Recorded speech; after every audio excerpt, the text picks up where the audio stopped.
Muito obrigado, senador Zalci, presidente desta sessão, senador Cajuru, que da tribuna nos anima a enfatizar que é muito importante respeitar a opinião dos outros. No sistema democrático, é essencial que se respeite a opinião dos outros e, sobretudo, que se considere a necessidade que nós temos de uma afirmação irrevogável aqui nesta Casa do Congresso Nacional, a de respeitar e preservar e defender a Constituição do país. Porque no dia em que o Congresso Nacional, especialmente o Senado da República, desconsiderar a existência da Carta Magna, nós não teremos mais organização política e social, não teremos mais lei. O que nós estaremos estabelecendo é a anarquia no país. Hoje eu tive a oportunidade de ouvir uma frase que eu considero significativa do ex-ministro Delfim Neto. Do alto da sua experiência, ele afirmou: nós não temos competência para impedir o crescimento do Brasil. Essa frase tem elevado significado. Ela coloca de forma implícita que nós vivemos num país de extraordinárias potencialidades e que, mesmo que desejássemos, não conseguiríamos impedir o seu crescimento, o seu desenvolvimento.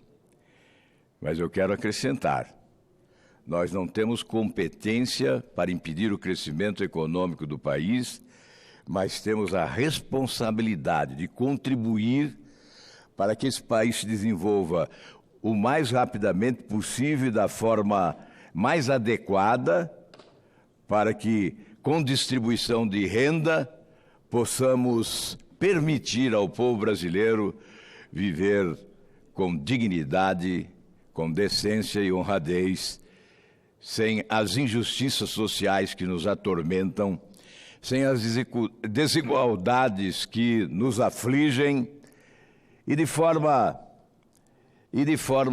inexplicável perduram ao longo do tempo, apesar, repito, das extraordinárias potencialidades econômicas de que detemos.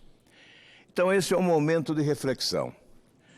Nós estamos iniciando um novo período de governo e, indiscutivelmente, ele ressuscitou esperanças do povo brasileiro quando, numa campanha eleitoral, houve um confronto entre posições diametralmente opostas da nossa sociedade.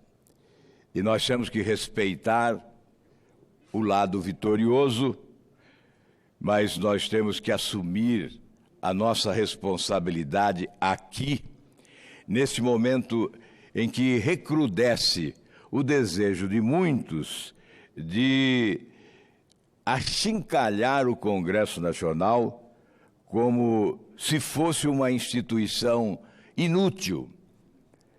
Indagam: para que o Congresso Nacional?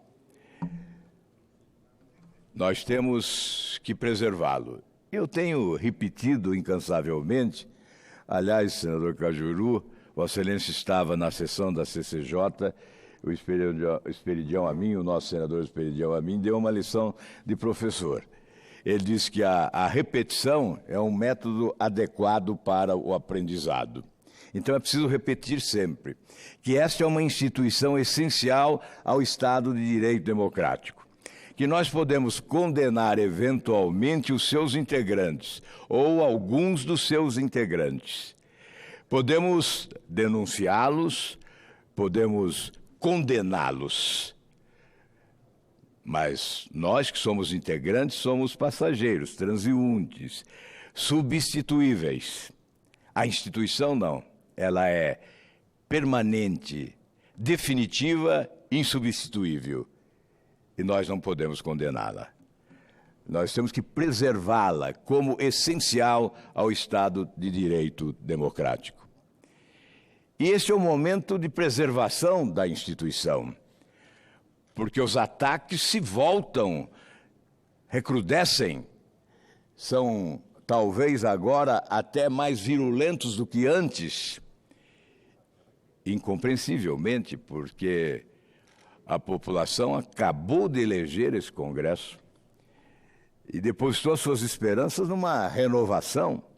E Vossa Excelência é fruto desta renovação, senador Cajuru. Nós não podemos decepcionar, mas temos o dever de preservar esta instituição, defendendo-a dos ataques, muitas vezes injustos. Todos sabem aqui, senador Exalci, que eu sempre fui um crítico do Poder Legislativo. Sempre defendi teses antagônicas à maioria, propondo, por exemplo, a redução do número de senadores, do número de deputados federais, de deputados estaduais e vereadores, propondo a extinção de determinados privilégios, como apartamentos, auxílio moradia, verba indenizatória. Certamente isto não agrada a muitos. Portanto, sou um crítico do Poder Legislativo em razão da burocracia vigente, mas entendo ser esta a hora de defender esta instituição. Nós não somos responsáveis por todas as mazelas. Nós não somos responsáveis por todos os fracassos, pelas omissões, pela ausência de projetos e, sobretudo, pela ausência de um projeto de nação. Talvez criticam e não se apercebam de que o grande problema que estamos vivendo num regime presidencialista de muito poder é a ausência de um projeto de nação. O Congresso Nacional tem que assumir uma postura de liderança nesse processo agora.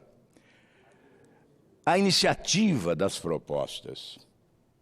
Eu disse há pouco, em aparte ao senador Cajuru, que o presidente da República é tradicionalmente, nesse sistema, o maior legislador do país. No entanto, nós estamos sentindo dificuldades do lado de lá.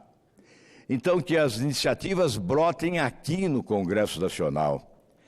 Sabemos que é sempre muito mais complexo um projeto de iniciativa parlamentar prosperar, mas certamente, se nós tivermos uma parceria entre os presidentes da Câmara e do Senado, alcançaremos êxito na deliberação de projetos de reformas importantes para o país, conquistando a adesão do presidente da República.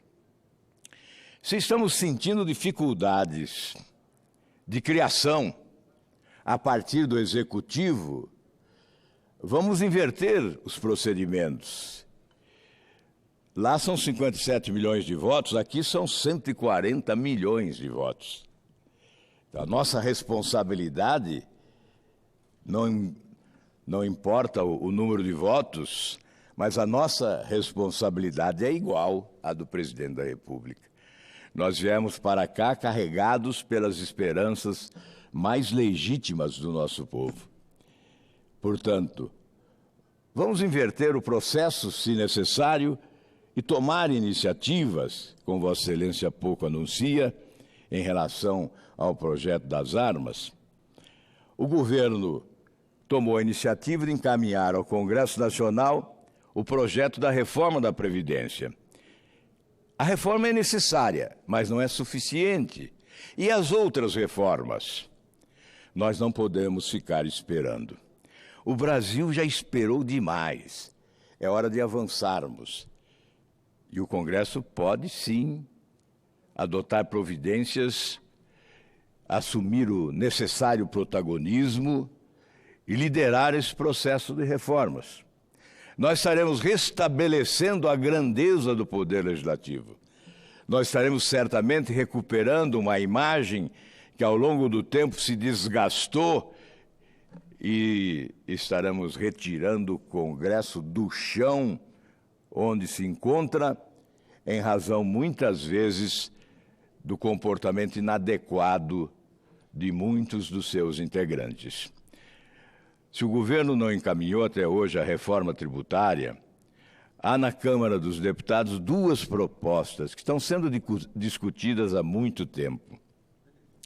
A proposta de Luiz Carlos Rauli, deputado federal que lastimavelmente não foi reeleito, e a proposta de Bernard Api, que é também um especialista em política tributária.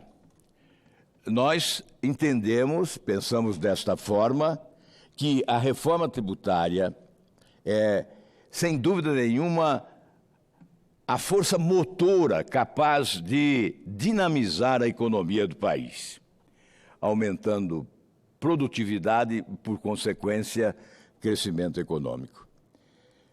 Uma reforma tributária inteligente oferecerá ao país uma política tributária capaz de promover desenvolvimento com distribuição de renda, porque o modelo tributário tem que ser também um instrumento de distribuição de renda. É por essa razão que a simplificação inteligente, com a substituição de 5 tributos complexos e imperfeitos, com problemas sérios, por um único tributo denominado de valor agregado, né? O IVA, o Imposto de Valor Agregado, que é conhecido internacionalmente no mundo todo e que seria o caminho adequado para encontrarmos solução para o desenvolvimento econômico do país a partir desta reforma, porque certamente tributando menos no consumo, mais na renda, desburocratizando, facilitando, simplificando o modelo tributário, nós vamos fazer com que a roda da economia gire com mais força. O governo vai arrecadar mais, sem cobrar mais, vai arrecadar mais. Geração de emprego, de renda e de receita pública é o resultado dessa conjugação de inteligência, dessa arquitetura competente para movimentar uma economia adormecida, mas que tem força, que pode ser impulsionada. Nós não temos nenhuma dúvida que a reforma tributária é a mais importante reforma do ponto de vista econômico, especialmente porque nós estamos convivendo com um modelo antiquado que está muito distante dos modernos modelos praticados na Europa, na Ásia ou nos Estados Unidos. E em relação a essa distância enorme que existe em matéria de eficiência do nosso modelo com os outros, nós colocamos em desvantagem aqueles que produzem no nosso país quando no campo da competição internacional, no momento das exportações. Nós temos que olhar à frente e ver que temos uma população dependente de ações concretas do poder público nacional. Veja, nós estamos vivendo um momento de crise que se aprofunda. Não está havendo uma reversão de expectativa. Nós tivemos a geração de uma expectativa até exagerada quando da eleição do presidente da República. Um novo tempo, uma nova política, um novo ambiente econômico, segurança jurídica, combate à corrupção, os recursos que se foram voltariam, foram expulsos pela corrupção, pela incompetência, retornariam em função desta convocação de um Brasil que voltou a ser sério. Essa foi a expectativa que geramos, mas hoje nós estamos vendo que a crise se aprofunda. Aqui está o relatório de acompanhamento fiscal do Instituto Fiscal Independente. Este é um relatório trabalhado por técnicos qualificados e certamente sem nenhuma parcialidade. Não há aqui nenhum interesse de natureza político-partidária. são profissionais qualificados. E veja os destaques, aqui está, na capa deste relatório, os destaques. Taxa de investimento da economia encontra-se no patamar mais baixo da série histórica. Recuperação lenta da atividade ainda produz implicações sobre o mercado de trabalho. Projeção de PIB de 2019 ganha viés de baixa diante dos resultados do primeiro trimestre. Intervalo plausível para o hiato do produto é estimado entre 6 e 3,6, ambos negativos. Receita líquida total caiu 0,4 em termos reais. Despesa total caiu 0,8 entre janeiro e abril, mas as despesas obrigatórias mantêm tendência de alta. Déficit primário e nominal do setor público continuam elevados.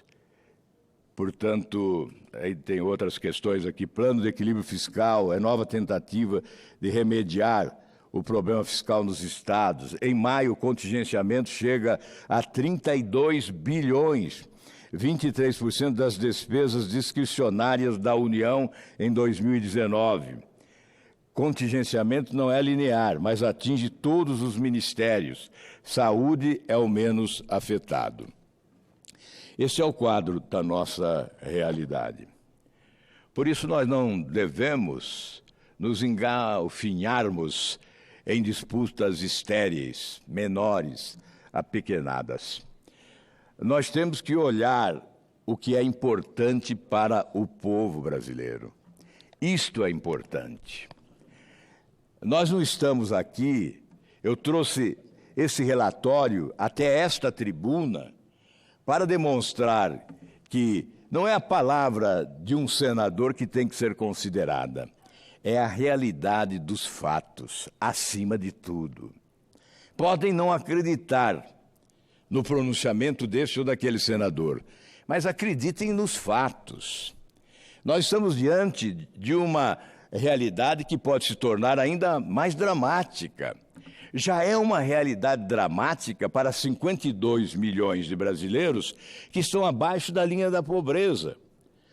Como é que nós vamos nos conformar com um país extraordinariamente poderoso e rico economicamente, com a metade da sua população vivendo com menos de um miserável salário mínimo, e lá no Nordeste, 68% vivendo com menos de um salário mínimo. E se nós temos 15 milhões de brasileiros vivendo com menos de R$70 por mês, eu não vou continuar com a narrativa dos números que demonstram a pobreza, as desigualdades sociais. Mas nós temos que considerar esses indicadores negativos que podem aprofundar esta pobreza. E não seria justo ver esse contraste gritante entre as nossas fascinantes belezas naturais e as nossas poderosas potencialidades econômicas convivendo com a pobreza, com a miséria e o infortúnio de milhões de brasileiros. Aqui está a nossa responsabilidade maior. Vamos deixar para um segundo plano e para o deleite de debatedores nas redes sociais os assuntos menores e vamos encarar aqui com responsabilidade os assuntos maiores que dizem respeito à vida de todos os brasileiros. É evidente que nós estamos num país com carências múltiplas, com demandas sociais não atendidas. Se nós olhamos a educação do nosso país e verificamos em que lugar o Brasil se encontra no ranking dos países desenvolvidos do mundo ou em desenvolvimento, nós ficaremos envergonhados porque ocupamos lugares vexaminosos. Ainda agora, publicou-se, senador Exalci, um ranking das universidades federais. E nós sabemos que a Universidade Nacional de Brasília, a Universidade de Brasília, tem sofrido ao longo do tempo e tem apresentado retrocessos. mas o ranking das universidades federais do Brasil, no ranking internacional, é vexaminoso. Nós estamos longe de atendermos às expectativas do nosso povo. Educação, investimento em ciência, em pesquisa, em tecnologia, essenciais para o desenvolvimento econômico, estão distantes da necessidade do nosso país. E se nós olhamos a questão de segurança, que se debate hoje como se a distribuição de armas em massa para a população fosse a solução, nós estamos também distante de ter um Estado aparelhado, instrumentalizado para oferecer segurança pública condizente com as aspirações e necessidades da nossa população.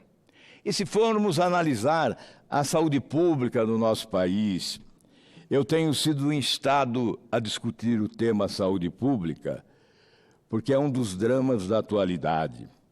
As pessoas morrem amontoadas em corredores de hospitais sem atendimento no interior deste país. Há, sim, uma lástima em matéria de oferta desse serviço essencial que é o de saúde pública para o povo pobre do Brasil.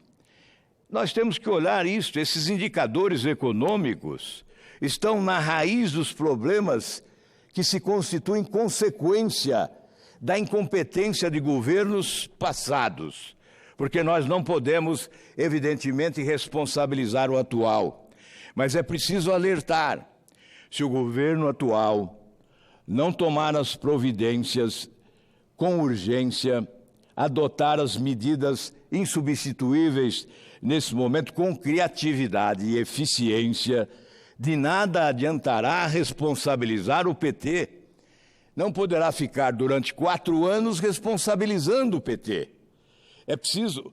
O PT já foi demitido nas eleições. Bolsonaro foi nomeado. O seu governo está nomeado. É o governo atual que tem que oferecer as respostas às exigências do nosso povo. E eu não tenho nenhuma dúvida, não tenho dúvida, a campanha acabou, não é hora de campanha eleitoral, não é hora do palanque, é hora de assumirmos responsabilidades, enfrentando a realidade que é difícil, que é complexa, e cada um cumprindo o seu dever. Que o Congresso Nacional cumpra o seu e que o Poder Executivo, principal depositário das esperanças do povo brasileiro, que renasceram com as últimas eleições, cumpra também o seu papel com eficiência e rigor. Eu repito, não vamos continuar olhando para trás. É preciso aprender, sim, com os erros dos que nos antecederam, sobretudo erros fatais, pecados mortais como o da corrupção, já que assaltaram o Brasil de forma impiedosa nos últimos anos. Mas vamos olhar à frente e vamos construir o futuro da nação que todos nós merecemos. Muito obrigado, senhor presidente. Eu vou parabenizar Vossa Excelência e vou pedir ao senador Cajuru para que possa assumir a presidência, para que eu possa também fazer o meu pronunciamento.